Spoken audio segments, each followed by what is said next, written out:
আমার স্বামী এবং শাশুড়ি এখন সম্পূর্ণ আমার বশে। একদম। কি অবাক লাগছে তাই না? একদম সত্যি কথা। ওনারা একদম আমার ইচ্ছে মতো চলে, এক চুলও এদিক ওদিক হয় না। আমি যা চাই তাই করে, যেভাবে বলি সেভাবে করে। এমনকি শাশুড়ি মা আমার আড়ালে আত্মীয়দেরও আমার মতো উপদেশ দেয়। আমি কিছুই করি না। শুধু আমার যা ভালো লাগে তাই করি। মানে আমার যে কাজে ব্যাপক আনন্দ লাগে সে কাজই করি। ধীরে ধীরে দেখলাম যে কাজে আমি আনন্দ পাচ্ছি সবাই সেটা উপভোগ করছে। যেমন একদিন আমার স্বামীকে বললাম ইলিশ পোলাও খেতে ভীষণ ইচ্ছে করছে, অফিস থেকে আসার সময় এক জোড়া ইলিশ নিয়ে এসো প্লিজ। সে ধমক দিয়ে আমাকে বলে, এত খাই খাই করো কেন? কি ভাবছেন আমি রাগ করে সেদিন রান্না করি নাই? ভাবছেন আমি সেদিন ফ্রিজ থেকে ট্যাংরা মাছ বের করে আদা রসুন পেঁয়াজ বাটা কষিয়ে ট্যাংরা পোলাও রান্না করে রাখলাম? রাতে খেতে বসে টেবিলে ট্যাংরা পোলাও দেখে পানসে মুখে মা ছেলে আমাকে বলে, এসব কি?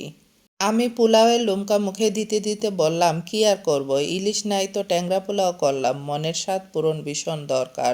কোন সময় কথাবার্তা ছাড়া মরে যাই তার নাই ঠিক। একদিন দেখি স্বামী অফিস থেকে ফেরার সময় 3 জোড়া ইলিশ নিয়ে আসলো। শাশুড়ি আম্মাও দেখি ইলিশ পোলাও, সর্ষে ইলিশ, ইলিশ দু পেঁয়াজা মজা করে খাচ্ছে আমার সাথে।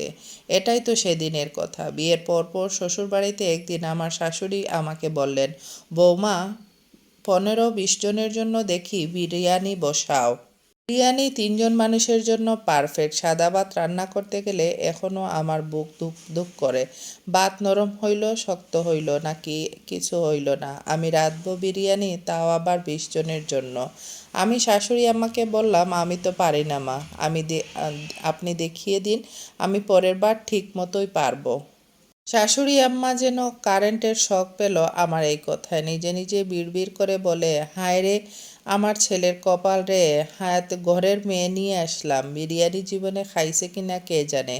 কেমন লাগে বলেন? এই কথা শুনলে আমিও ডুব গিলে শাশুড়িকে বললাম, এত কষ্ট করে লেখাপড়া শিখিয়ে ছেলেকে ভালো মানুষ করতে পারলেন না মা? হয়েছে তো একটা লম্পট লাপাত্তা ঘরের মেয়ে বিয়ে করে নিয়ে আসলেন কেন? ব্যাস, ঘরে তুলকালাম কাণ্ড ঘটে গেল সেদিন। শাশুড়ি ওনার ছেলে আসলে জড়িয়ে ধরে হাউমাউ করে কেঁদে বুক চাপড়ে বিলাপ করে বললেন, আমার ছেলে লম্পট, আমি লম্পট ছেলের জন্ম দিয়েছি। সান্ত্বনা দিতে দিতে বলি, মা আপনি কাঁদবেন না, আপনার ছেলেও লম্পট না, আমিও হাবাতে ঘরের মেয়ে না। এবার তো ছেলে রেগে মেগে আর এক অবস্থা। ছেলে তেড়ে আমাকে বকতে আসে, কি বললা তুমি আমি লম্পট? আমি হাসি মুখে বললাম, শরীফ সাহেব মা বাপে কি বুঝে, তোমার নাম শরীফ রাখছে। এমন করে কেউ বউয়ের সাথে কথা বলে? সাথে সাথে শরীফ সাহেব ঠান্ডা হয়ে গেল। পরদিন থেকে 1 সপ্তাহ ধরে খাবার কাগজে নারী নির্যাতনের খবর পড়ে পড়ে শুনবার সময় অত্যাচারী স্বামীটার নামের জায়গায় শরীফের নাম বসায় দিতাম। অতিষ্ঠ হয়ে একদিন সে অসহায়ভাবে আমার দিকে তাকিয়ে বলে, সব অত্যাচারগুলো কি শরীফ হারামজাদারাই করে? আমি হাই তুতুল তুলতে তুলতে বলি, কি করবা বলো, শরীফ সাহেব নামের একটা ভাব আছে না? সেদিন থেকে শরীফ সাহেব বুঝতে পারল তার বউ জিনিসটা সুবিধার না। সেদিনের পর থেকে আজ অবধি আমার শাশুড়ি আম্মা কোনোদিন আমাকে বাপের বাড়ির খোঁটা দিয়ে কথা বলেনি, আর শরীফ সাহেবও তেড়ামেড়া রাগ দেখাতে আসেনি। শরীফ সাহেব ভীষণ ব্যস্ত, বউ নিয়ে কোথাও বেড়াতে যাবার সময় নেই তার। একদিন বললাম, চলো সমুদ্রে দেখতে যাই। সে আমাকে বলে, এই এই বালি আর পানি দেখার মতো এত টাকা আমার সময় কিংবা অপচয়ের কোনো মানে আছে? পরদিন আমাকে গুনগুন করতে করতে কাপড় গোছাতে দেখে অবাক হয়ে জিজ্ঞেস করে, কই যাও? আমি উদাস ভাব নিয়ে বলি, সমুদ্র দেখতে যাই। আমার মনে একটা স্বাদ আহ্লাদ আছে না, সব কিছুর জন্য মানুষের মুখের দিকে তাকিয়ে থাকলে হয় নাকি, বুঝেছ? নিজের স্বাদ নিজেকেই পূরণ করতে হয়। পরদিন শরীফ সাহেব ও ওনার মা সহ 3 জন একসাথে রওনা দিলাম সমুদ্র সৈকত দেখতে। সারাদিন সংসারের সব ঝামেলা আমাকেই সামলাতে হয়। শরীফ সাহেব শুধু টাকা দিয়েই খালাস। কোনো আলোচনা করতে গেলে ভীষণ বিরক্ত হয়।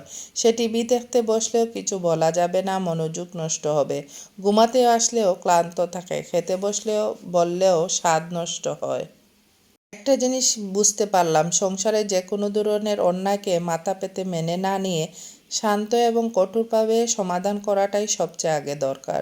প্রথম দিকেই যদি নিজেকে ভালো এবং ভদ্র সাজাতে গিয়ে অন্যায় ব্যবহারটা প্রশ্রয় দেওয়া হয় তাহলে তার ফল নিজেকেই ভুগতে হয় সারা জীবনভর।